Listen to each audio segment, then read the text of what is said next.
And if that's all there is, it ain't so bad, rock and roll.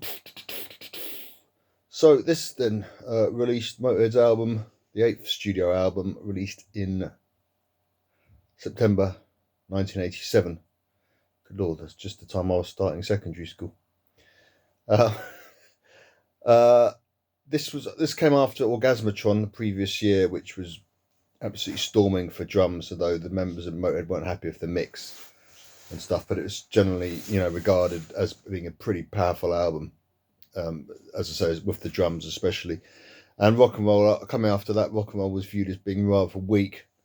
But this is the album that I've always, one of the albums which, along with Iron Fist, which I did another video about, another review, I think it's primarily down to the fault of the mixing.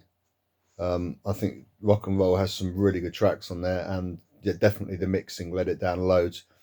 And plus, Motörhead had some stupid. It was like they were given like a week or something. It was 9 days or something. Anyway, a really limited amount of time to record the album, as Lemmy says in his autobiography. When you haven't got time to do it properly, you're screwed from the outset. You're peeing against the wind, as they say. You're not. It's not going to come out right. So it was tied in with some of the album was tied in with the Eat the Rich film.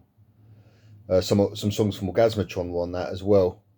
Eat the Rich, sort of the sort of British, the black comedy film or dark comedy film. It's kind of strange and British, and it's had the famous comedians at the time like Rick Mayall and stuff. Well, lots of them. But anyway, you'd have to see it. And Lemmy played this sort of heavy in it called Spider, which was basically just Lemmy. He just wore his own clothes and stuff. But yeah, the soundtrack was Eat the Rich, the song Eat the Rich, from title track, funny enough. I think Motörhead recorded that especially for the movie. And even some of Wurzel's, he'd done that, Bess, and some other stuff for solo album. I don't know if Midnight in London was on that, but I love that song. That's Wurzel, Midnight in London. That's definitely was released about 87. Really good. So personnel wise, Pete Gill was out. They had a flare. He was annoying Lemmy. Lemmy was annoying him.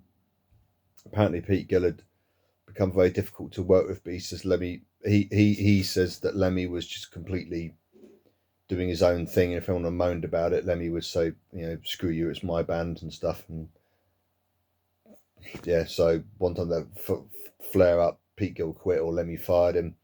And Filthy Phil had been waiting in the wings. He wanted back in. He'd been regretting leaving. So Lemmy gave him a phone call and Filthy Phil was shot down. I think it was the day they recorded in Eat the Rich, in that film I mentioned. They did a they do a weird thing. They get all the members of Motörhead gradually get on stage at this function, this party. It's hard to describe, but anyway, they do Dr. Rock. And I think the day they recorded that, Phil shot down in his car to do the scene. First of all, Lemmy in his character of Spider gets called up on stage, asked up on stage to dep on bass for this band. Then they go into Dr. Rock, and gradually the band gets replaced or augmented with members of Motörhead. Wurzel has a little speaking part as well. Yeah, so anyway, but then so he mimed Dr. Rock, which was Pete Gill had played on, but Phil was there for to record Eat the Rich, the album. And so yeah, like I say, I think the production of it really let it down. Rock and roll opening track, really good, fantastic. Eat the Rich, Black Heart, really. That could be really amped up.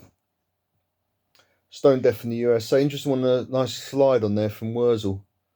You can hear him at the end. He does this wonderful slide outro, and then he goes, is that good enough for you? And you can hear Lemmy say rubbish. And so you had Michael Palin in there to continue the comedy theme. Michael Palin, the famous English comic, does a sort of blessing. Oh Lord, bless these people from Motörhead, and all that sort of thing. Because I heard he was nearby, and apparently he came down. He's dressed up in his cricket outfit, and he did this, blessing for Motörhead. The Wolf, and that has that person doing that at the beginning is Filthy Animal Taylor. I read an interview which he said it was him. A good storming Motörhead track, that one. I don't know what it was, the guitars around that time, they had this weird like boxy sound to them. They didn't sound, especially a lot of the like the sort of outtakes or B-sides that, you know, were good live, like Cradle to the Grave, or Just Because You Got the Power.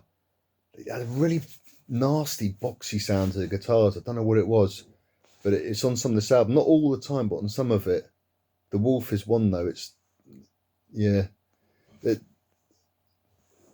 a good engineer makes everything sort of come together, and on this album you can really hear, it's like a big layer. You got drums and bass, and there's no sort of, nothing sort of mixes, as it were. They said they didn't have a proper engineer for it. They basically do it themselves.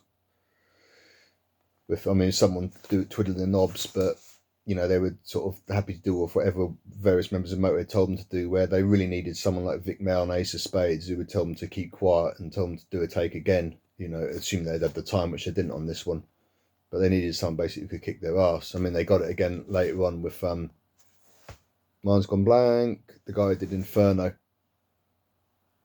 They did a few of their albums, but he started with Inferno. I cannot remember his name for the life of me right now. Let's check it out while I talk. Yeah, so anyway, Traitor, really good live, really good. Dogs, yeah, they played that. It's on the live album No Sleep at All. Really good, and I never really heard it again on anything. But Traitor they played for a number of years. All For You is yeah, it's quite a poignant little track, that one. I really like it. I've done a cover of it. I've done a cover of a few of these songs, acoustic, but I thought bit of a classic song, that one. I could imagine it being some great big, you know, being a really big hit for someone, like a sort of power ballet. And Boogeyman, which is just awesome. You know, you can hold out any way you can, but don't mess with the Boogeyman. And I always thought Lemmy wrote that about heroin, given the Lemmy's understandable hatred for heroin. You know, just don't go anywhere near it. You know, just do what you got to do to survive, but do not do that. But it had that brilliant bass intro. And yeah, you had later when it's reissued, like you had some, yeah, the two tracks I mentioned with that horrible boxy guitar, but good songs other than that. Cradle to the Grave, Just Because You Got the Power. That was a reissue about 10 years later, 91, 96. So yeah, my own opinion of it, it's exactly like Iron Fist. I thought if it had been properly produced and mixed, it'd be a really strong album.